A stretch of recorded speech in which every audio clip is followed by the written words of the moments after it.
بسم اللہ الرحمن الرحیم۔ السلام علیکم دوستو، دنیا بھر کی خبروں میں آج آپ سنیں گے، لیکن اس سے پہلے اگر ہو سکے تو لائک، سبسکرائب اور بیل آئیکن کا بٹن ضرور دبا لیں۔ شکریہ۔ امریکہ اشرف غنی کی کرپشن کی تحقیقات کرے گا۔ امریکی فوجیوں کو مارنے کے الزام میں سابق طالبان کمانڈر پر فرد جرم عائد۔ تائیوان کے معاملے پر امریکی صدر کا چینی صدر سے رابطہ۔ فوج کے خلاف زبان استعمال کرنے والے منہ کے بل گریں گے، وزیر داخلہ۔ اسرائیلی عدالت کا مسجد اقصی کے حوالے سے یہودیوں کے حق میں ایک متنازع فیصلہ۔ امریکن CIA نے چائنا کے خلاف خصوصی مشن قائم کر دیا۔ دنیا کی پہلی ملیریا ویکسین کیا ہے؟ دنیا کے ایسے حیرت انگیز مقامات جہاں سورج کئی دن تک غروب نہیں ہوتا۔ تو آئیے چلتے ہیں اب خبروں کی تفصیل کی جانب۔ افغانستان کی تعمیر نو کے لیے امریکہ کے خصوصی انسپکٹر جنرل جان سوپکو نے کہا ہے کہ وہ سابق افغان صدر اشرف غنی کے بیرون ملک جاتے وقت لاکھوں ڈالر ساتھ لے جانے والے الزامات پر غور کر رہے ہیں۔ حکومتی اصلاحاتی کمیٹی نے ہم سے اس پر غور کرنے کو کہا ہے اور ہم تحقیقات کے آغاز کے لیے غور کر رہے ہیں۔ جنرل جان سوپکو کا اسپیشل انسپکٹر جنرل برائے افغانستان کی تعمیر نو کا دفتر طویل عرصے تک امریکہ کی بڑے پیمانے پر ریاستی تعمیر کی کوششوں کے دوران دھوکہ دہی، بربادی اور کرپشن کی تحقیقات کر رہا ہے۔ یاد رہے دوستو کہ اشرف غنی کو اگست میں طالبان کے کابل کے مضافات میں پہنچنے کے بعد اچانک کابل سے فرار ہونے پر شدید تنقید کا نشانہ بنایا گیا تھا۔ سابق افغان صدر اشرف غنی کا موقف ہے کہ وہ خون ریزی روکنے کے لیے بیرون ملک چلے گئے تھے۔ انہوں نے کرپشن سے متعلق الزامات کی بھی تردید کی تھی، لیکن ان کی مبینہ کرپشن کے حوالے سے قیاس آرائیاں تاحال جاری ہیں۔ امریکہ نے ایک مبینہ سابق افغان طالبان کمانڈر پر 2008 میں امریکی فوجیوں کو جان سے مارنے کا الزام عائد کیا ہے۔ افغان کمانڈر 45 سالہ حاجی نجیب اللہ پہلے ہی امریکہ کی حراست میں ہیں، جن پر ایک امریکی صحافی اور 2 افغان شہریوں کو اغوا کا الزام ہے۔ حاجی نجیب اللہ کو گزشتہ برس اکتوبر میں یوکرین سے امریکہ کے حوالے کیا گیا تھا۔ نجیب اللہ کی کمان میں طالبان جنگجوؤں نے جون 2008 میں ان کے فوجی قافلے پر حملے میں 3 امریکی فوجیوں اور 1 افغان مترجم کو ہلاک کر دیا تھا۔ افغانستان میں تنازع کے ایک انتہائی خطرناک دور میں حاجی نجیب اللہ نے طالبان کے ایک گروہ کی قیادت کی، جنہوں نے افغانستان کے کچھ حصوں کو دہشت زدہ کیا اور امریکی فوجیوں پر حملہ کیا۔ نجیب اللہ پر 1 امریکی صحافی اور 2 افغان شہریوں کو 7 ماہ تک یرغمال بنائے رکھنے کا بھی الزام ہے۔ امریکی صدر جو بائیڈن کا کہنا ہے کہ انہوں نے اپنے چینی ہم منصب صدر شی جن پنگ سے تائیوان کے حوالے سے بات چیت کی ہے۔ جو بائیڈن کا کہنا تھا کہ چائنا تائیوان کے حوالے سے معاہدے کی پاسداری کرے گا۔ دونوں رہنماؤں کے بات چیت کے دوران اس بات پر اتفاق کیا گیا کہ دونوں فریق تائیوان معاہدے کی پاسداری کریں گے۔ ون چائنا پالیسی کے مطابق امریکہ سرکاری سطح پر تائیوان کو تسلیم کرنے کی بجائے تمام معاملات چائنا سے طے کرنے کا پابند ہوگا، لیکن امریکہ کا تائیوان کی بجائے چائنا کے ساتھ سفارتی تعلقات قائم کرنے کا فیصلہ اس موقف سے بھی مشروط ہے کہ تائیوان کا مستقبل پرامن طریقے سے طے کیا جائے گا۔ تائیوان کے وزارت دفاع کے مطابق 1 اکتوبر کو 38 چینی فوجی طیاروں نے اس کے دفاعی زون میں اڑانیں بھری تھی، جو چائنا کی طرف سے اب تک کا سب سے بڑا حملہ تھا۔ وزارت دفاع نے کہا کہ مذکورہ طیاروں میں ایٹمی صلاحیت رکھنے والے بمبار طیارے بھی شامل تھے، جو 2 مرحلوں میں تائیوان کی فضائی دفاعی علاقے میں داخل ہوئے۔ چینی حکام کا اس قسم کے واقعات سے متعلق موقف ہے کہ ایسی پروازیں اس کی خود مختاری کی حفاظت کے لیے ہیں۔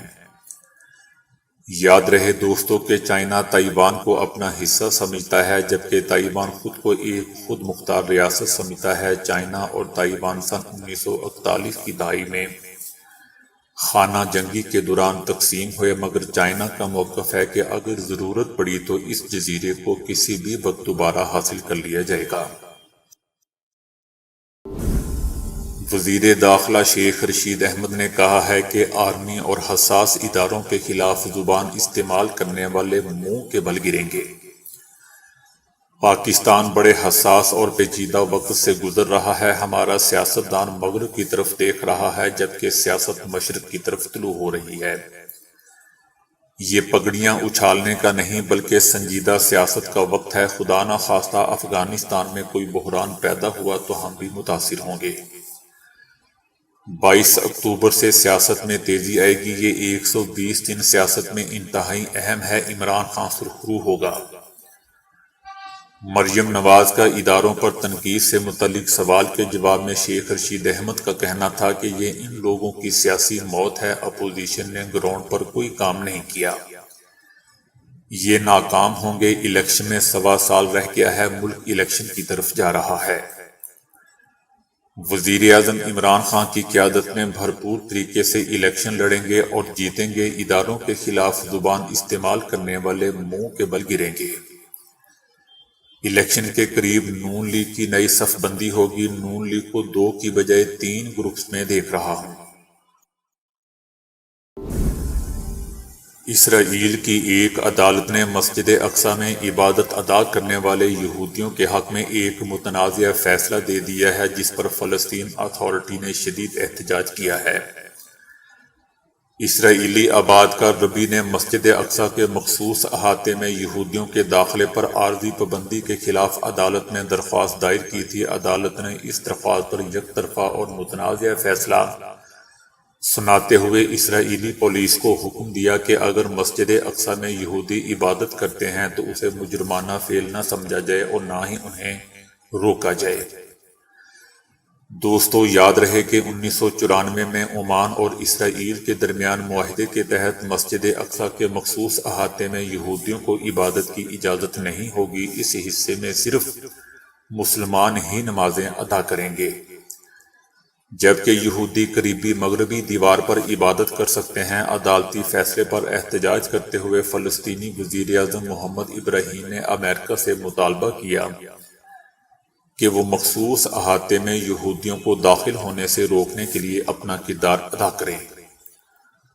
فلسطینی وزیر اعظم نے عدالتی فیصلے کو یہودیوں کو مسلط کرنے کی سازش قرار دیتے ہوئے عرب ممالک سے بھی فلسطینیوں کے ساتھ اظہار یکجہتی کے لیے کھڑے ہونے کی بھی اپیل کی۔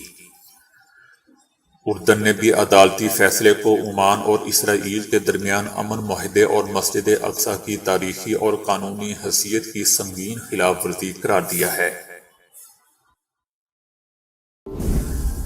امریکہ کی خفیہ ایجنسی CIA نے چینی حکومت کو سب سے بڑا خطرہ تصور کرتے ہوئے ایک نئے مشن کا آغاز کر دیا ہے جو صرف چینی حکومت اور اس کی سرگرمیوں پر توجہ مرکوز رکھے گا۔ جاری ہونے والے اعلامیے کے مطابق چائنا مشن سینٹر کے نام سے ایک مشن کا قیام عمل میں لایا گیا جس کا مقصد جمہوریہ چائنا کے عوام سے دنیا کو لاحق خطرات کا سدباب کرنا ہے۔ CIA کے مطابق امریکہ کو لاحق سب سے بڑا خطرہ چین سے ہے اور یہ خصوصی مشن چائنا کی جانب سے درپیش چیلنجز پر فوکس کرے گا۔ CIA کا مزید کہنا ہے کہ اس سے امریکہ کو لاحق اہم مسائل جیسا کہ ابھرتی ہوئی ٹیکنالوجی، معاشی سیکیورٹی، ماحولیاتی چیلنجز اور صحت کے مسائل وغیرہ سے نمٹنے میں مدد ملے گی۔ ہمیں 21ویں صدی میں چینی حکومت کی بڑھتی ہوئی جغرافیائی سیاست کے اہم اور بڑے خطرات پر کام کرتے ہوئے خود کو مضبوط کرنے میں مدد ملے گی۔ امریکہ کی جانب سے یہ اعلان ایک ایسے وقت میں کیا گیا ہے جب حال ہی میں تائیوان کی فضائی حدود میں چائنا کی جنگی جہازوں کی پرواز کے بعد دونوں سپر پاورز کے درمیان تعلقات کشیدہ ہیں۔ گزشتہ روز عالمی ادارہ صحت نے دنیا کی پہلی ملیریا ویکسین کی منظوری دے دی جس کی آزمائشیں 2019 سے 3 افریقی ممالک میں جاری تھیں۔ آزمائشوں میں یہ ملیریا ویکسین 23 لاکھ سے زائد افریقی بچوں کو استعمال کروائی جا چکی ہے، جس سے بہت اچھے نتائج برآمد ہوئے ہیں۔ ملیریا دنیا کی سب سے ہلاکت خیز بیماریوں میں سے ایک ہے۔ عالمی ادارہ صحت کے مطابق ملیریا نے 2019 میں دنیا بھر کے 22 کروڑ 90 لاکھ افراد کو متاثر کیا، جن میں 4,07,000 افراد موت کے منہ میں چلے گئے۔ ان میں بڑی تعداد کم عمر بچوں کی تھی۔ یہ ملیریا ویکسین برطانوی ادویہ ساز ادارے گلیکسو سمتھ کلائن نے تیار کروائی ہے۔